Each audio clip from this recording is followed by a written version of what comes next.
우리 마누라가요, 박영선이를 꼭 시켰으면 좋겠다고 하는데, 어차피 민주당 사람이잖아요. 그러니까 박영선이 좀 시킵시다.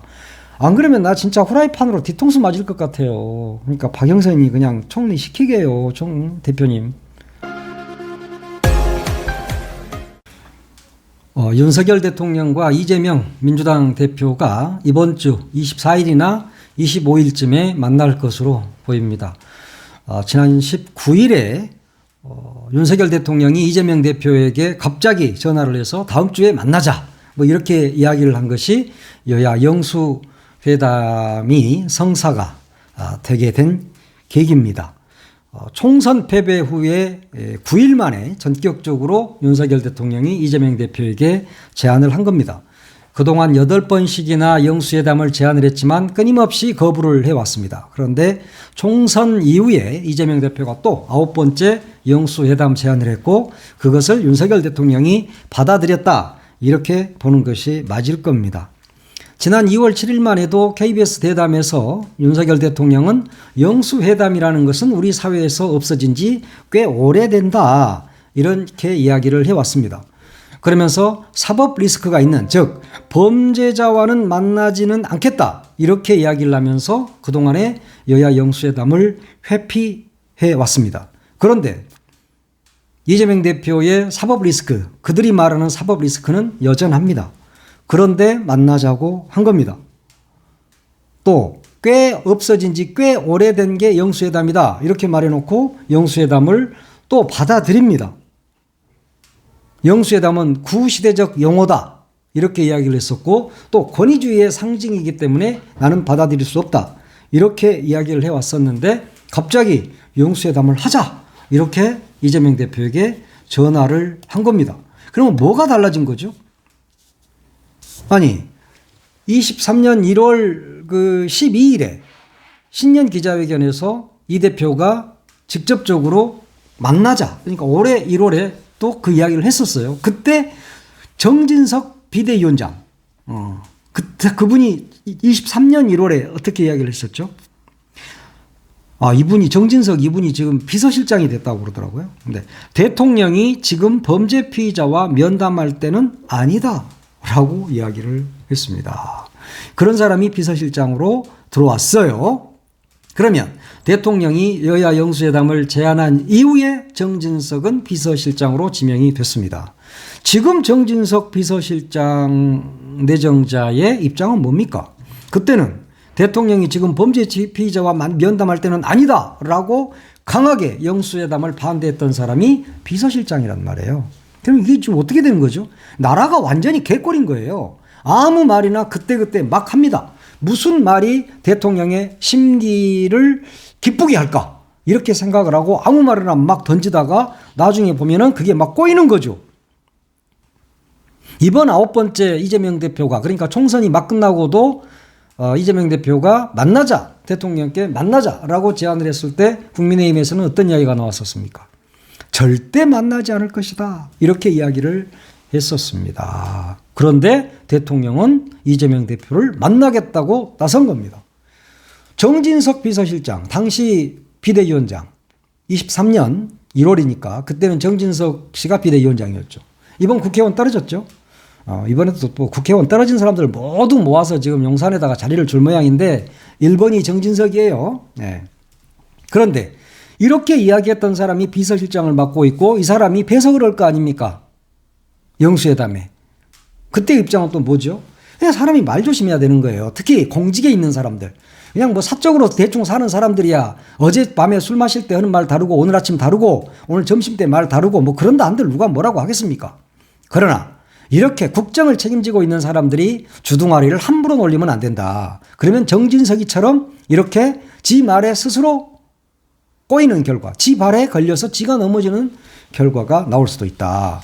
그런 생각을 합니다. 그런데 그러면 윤석열은 그렇게 줄기차게 이재명 대표 만나는 것을 극도로 싫어하다가 갑자기 왜 수락을 했을까? 이런 생각을 해봐야죠. 첫 번째, 굉장히 이 사람은 겁이 많은 사람입니다. 윤석열 씨는 굉장히 겁이 많은 사람이에요. 걸음걸이 같은 거 보면은 거의 건달처럼 걷잖아요. 진짜 건달은 그렇게 안 걷습니다.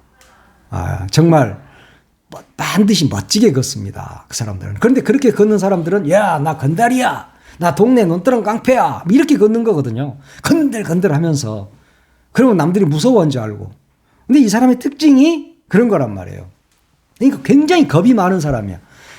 지금 총선 결과를 딱 보고 그리고 바로 갤럽에서 조사를 했잖아요. 총선 이후에. 그랬더니 윤석열 대통령 지지율이 23%로 추락을 해버립니다. 그러니까 이 23%라는 것은 박근혜 대통령이 탄핵당할 때의 지지율하고 거의 같습니다.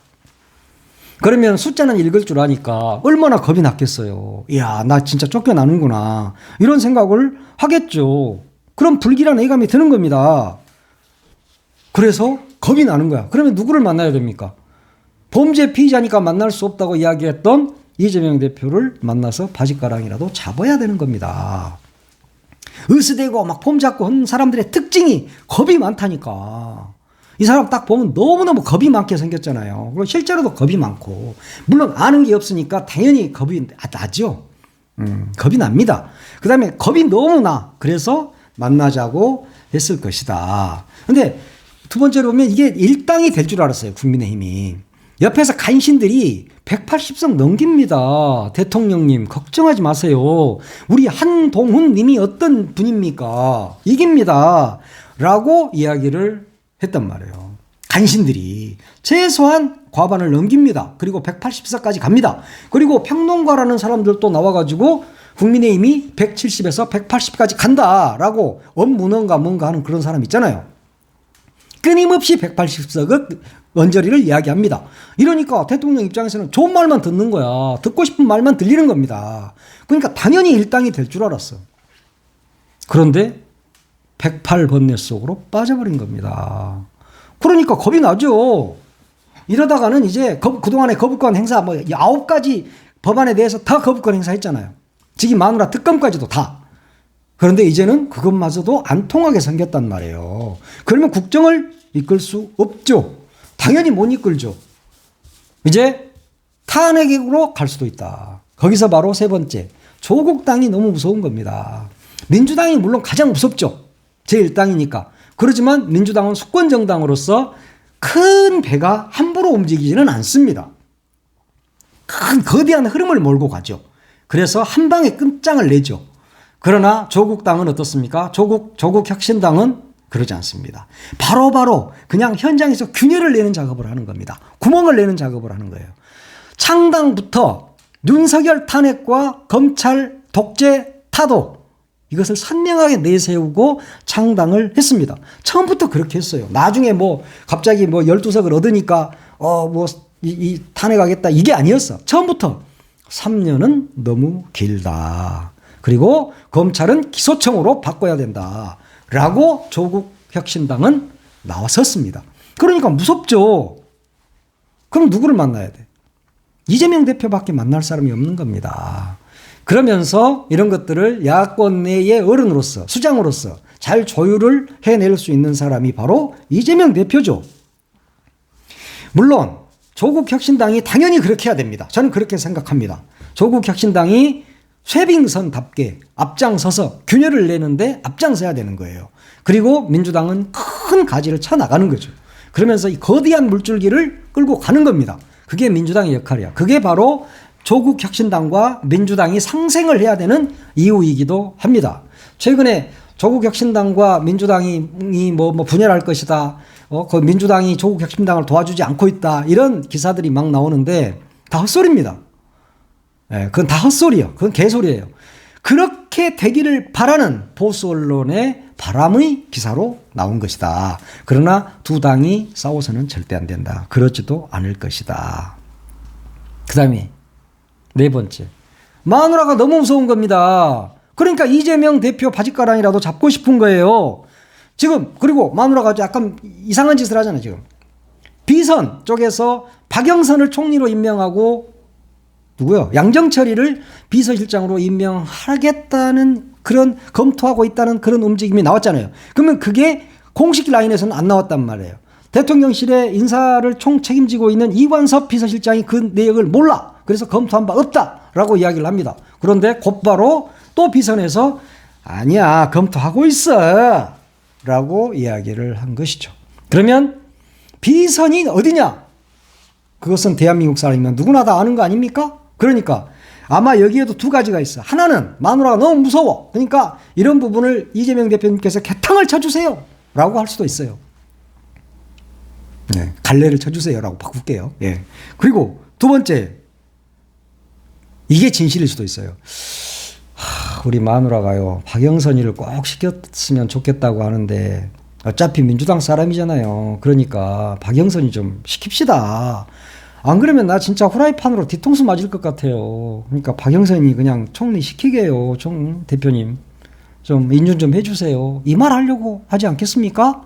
그 두 가지가 있다니까요. 마누라 하나는 무서운 거고 하나는 마누라 말을 관철시키려고. 그러니까 사실은 일맥상통하죠. 무서우니까 관철시키려고 한 거고, 또 하나는 마누라가 자꾸 그렇게 그분 시키려고 하는데 좀 그건 아니라고 말씀해 주세요. 나도 마누라 한번 이겨보게요. 뭐 이런 것도 있지 않겠습니까? 그럴 겁니다.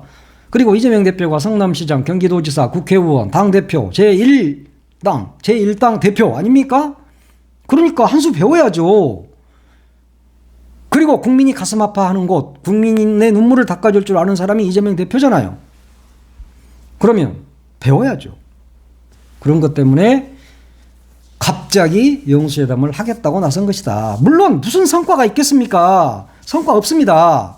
여러분 기대 안 하시잖아요. 나도 기대 안 해요. 무슨 성과가 있어? 그 사람이 아무리 그 사람한테 이재명 대표가 이야기를 해도 세기의 경리깁니다. 안 들립니다. 귓구멍이 막혔습니다. 그래서 차상병 특검 받으세요 라고 이야기하겠죠. 그러나 차상병 특검을 받겠습니까? 왜냐?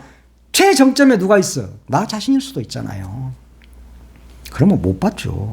그러면 이건 공무원 메아리에 불과한 겁니다. 그리고 거부권 이제까지 행사한 거 다 되돌리십시오. 그러면 윤 대통령이 예, 이 대표님 그럴게요. 그럴까요? 그건 내가 거부권 행사할 만해서 했습니다. 의회 독재 아닙니까? 입법 독재입니다. 이렇게 이야기를 할 겁니다. 그래서 성과는 없을 것이다. 그리고 워낙 리스크가 큰 대통령이라 이재명 대표의 제안을 받을 수가 없어요. 받게 되면 자기가 물러나게 된다니까. 차상병 특검, 김건희 특검 못 받잖아요. 거부권 행사 되돌릴 수 없잖아요. 성과 없다니까요. 다만 지난 2년 동안 갑자기 뜬금없이 대통령이 돼서 기고만장하던 윤 대통령의 콧대는 꺾을 수 있겠죠. 그리고 구중궁궐에 남아서 뭔가를 배후 조종하고 있는 비선이라는 의혹을 받고 있는 김 여사의 콧대도 어느 정도는 꺾어 놓을 수 있는 계기가 될 것이다. 그런 생각을 합니다. 지금 갑자기 윤석열 대통령이 요즘 갑자기 좀 이상해졌죠.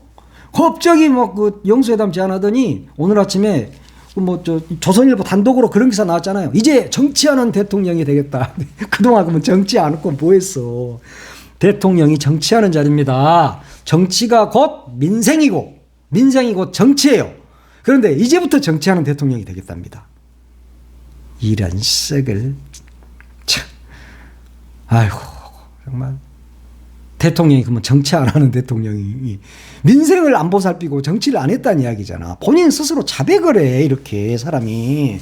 예? 술이 덜 깼어요? 술 덜 깨도 해야 할 말이 있고 안 해야 할 말이 있어요. 예? 이제 정치하는 대통령이 되겠다? 그것도 자기들 비서실장, 안보실장, 정책실장 이 사람들 모아놓고 그랬대요. 그 사람들은 달코 다른 사람들이라니까요. 배꼽 빼고 웃었을 거야. 아마 자기들끼리 커피 한 잔 들고 밖에 나가서 야, 대통령이 갑자기 정치한단다 야. 그동안에 자아도취 기고만장 하다가 완전히 진짜 작살 나고 나니까 이제 나 정치할래요. 왜요? 이제 검찰이 막 무서워졌죠. 검찰을 조장이 헝칼 쓰듯이 막 썼는데 이제 검찰이 자기를 겨냥할 것 같아. 무섭지. 입만 열면 공산 전체주의니 경제가 이념보다 더 중요하지 않다느니 이념이 더 중요하다느니 이런 말 마구 했잖아요. 그러면서 진짜 가상현실 속에서 사는 사람처럼 이야기하다가 이제 현실이 좀 보입니까? 이제 정치하겠다고요? 네, 그동안 정치 않고 놀았다는 것을 반성했으니까 국민들을 향해서 반성문을 좀 쓰시기 바랍니다.